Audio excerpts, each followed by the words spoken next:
Hello everyone, welcome to the Crochet Under 30 Minutes Projects episode 1. இன்னைக்கு நம்ம இந்த ஈஸியான ஜாஸ்மின் ஹேர் பேண்ட் தான் பார்க்க போகிறோம். இதுக்கு வந்து ஸ்டார்டிங் R1, அது வந்து ஹேர் பேண்டில் 42 சிங்கிள் க்ரோஷேட் போட்டுக்கணும், அதுதான் R1.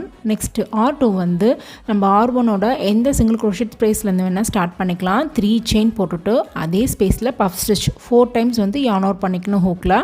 அண்ட் பஃப் ஸ்டிச்சை க்ளோஸ் பண்ணிவிட்டு 3 செயின் போட்டுட்டு நெக்ஸ்ட்டு ஸ்பேஸில் ஒரு ஸ்லிப் ஸ்டிச் போட்டுக்கணும்.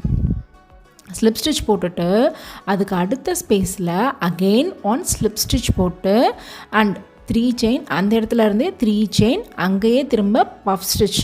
ஸோ 4 டைம்ஸ் யார்ன் ஓவர் பண்ணிவிட்டு பஃப் ஸ்டிச்சையும் அங்கேயே க்ளோஸ் பண்ணிவிட்டு அகெயின் 3 செயின், அடுத்த ஸ்பேஸில் ஸ்லிப் ஸ்டிச் அண்ட் அகெயின் அடுத்த ஸ்பேஸில் ஸ்லிப் ஸ்டிச் பண்ணிவிட்டு தான் நம்ம வந்து அடுத்த பெட்டலை வந்து நம்ம